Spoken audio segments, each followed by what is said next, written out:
আসসালামু আলাইকুম। Channel I কৃষি সংবাদে আমন্ত্রণ জানাচ্ছি মোহাম্মদ রাইহান। এখনকার এই সংবাদ আয়োজন একই সঙ্গে চ্যানেল আই ইউটিউব চ্যানেল এবং channel I OTT platform I স্ক্রিনে লাইভ স্ট্রিমিং হচ্ছে। পৌষ সংক্রান্তি উপলক্ষে 200 বছরের ঐতিহ্যের ধারায় মৌলভীবাজারের শেরপুরে হয়ে গেল মাছের মেলা। নানান প্রজাতির বড় বড় মাছের 200-র বেশি দোকান নিয়ে বসেন বিক্রেতারা। মিঠাপাড়ির মাছ কেনা বেচায় ঐতিহ্যবাহী এই মেলা এখন স্থানীয় অন্যতম উৎসবে পরিণত হয়েছে। মৌলভীবাজার থেকে এম এ সালামের পাঠানো তথ্য ভিডিও চিত্রে রাজীব আহমেদের রিপোর্ট। বাঙালি সংস্কৃতিতে 12 মাসে 13 পার্বণের একটি পৌষ সংক্রান্তি, আর এই উপলক্ষে মৌলভীবাজারের শেরপুরে ঢাকা সিলেট আঞ্চলিক মহাসড়কের পাশে অনুষ্ঠিত হয়েছে বিশাল মাছের মেলা। 13 জানুয়ারি সন্ধ্যা থেকে শুরু হয়ে 14 জানুয়ারি শেষ হয় এই মেলা। এখানে বহু লোক বহু দূর দূরান্ত থেকে এখানে মাছ কেনার জন্য আসে।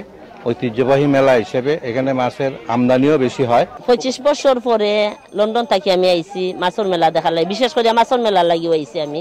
এখানকার ফ্রেশ নদীর হাওরের টাটকা বোয়াল, রুই, মৃগেল, কাতল দেখে আমি সত্যি অভিভূত। হাওর ও নদীতে বেড়ে ওঠা দেশি তরতাজা মাছ কিনতে ভিড় করা ক্রেতাদের অভিযোগ, মাছের দাম তুলনামূলক বেশি।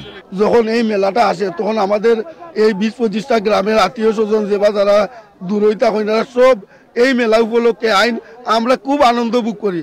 এই মেলা মানে আসলেই এলাকায় একটা উৎসবে পরিণত হয়ে যায়।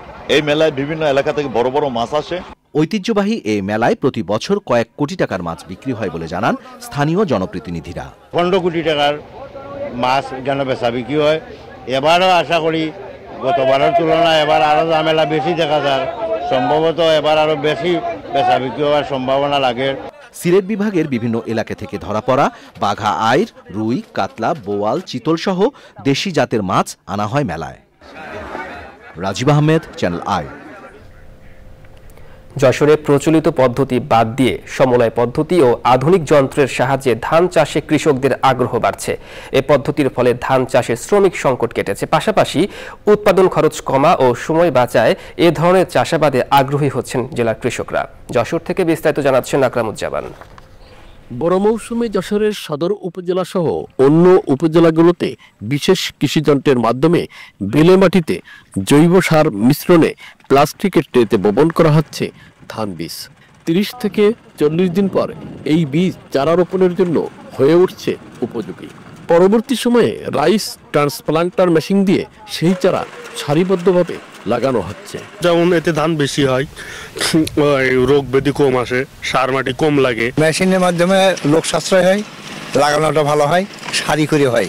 এটা মানুষের থেকে মেশিনই অনেক উপকার। প্রথমত লিভার খরচ বাঁচবে, আমরা এই প্রযুক্তি আমাদেরকে আসতেই হবে। দেশের খাদ্য নিরাপত্তা নিশ্চিত করতে সরকারের কৃষি প্রণোদনার অংশ হিসেবে জেলার 8 উপজেলায় প্রায় 10,000 হেক্টর জমিতে সমলয় পদ্ধতি ও আধুনিক যন্ত্রের মাধ্যমে ধান চাষ করা হচ্ছে বলে বলছেন কৃষি বিভাগ। চারা যেহেতু ট্রেতে করা হয়, সে ছাড়া ডাইরেক্ট মেশিনের মধ্যে লাগানো হয়, এতে কোনো চারা ইনজুর হয় না।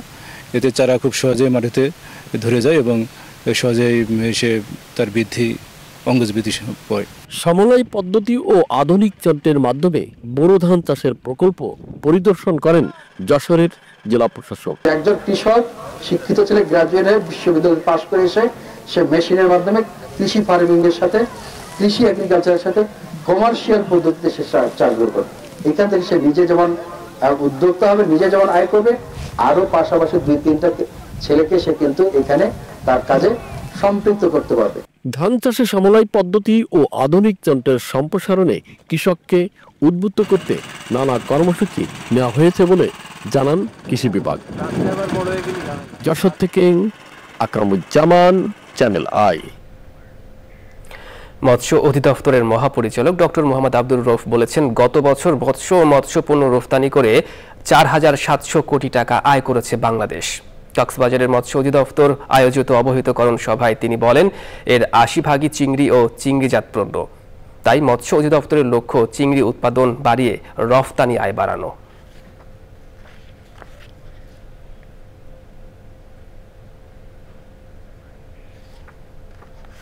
চ্যানেল আই কৃষি সংবাদ এই পর্যন্তই। পরবর্তী সংবাদ দেখার আমন্ত্রণ। ধন্যবাদ সবাইকে।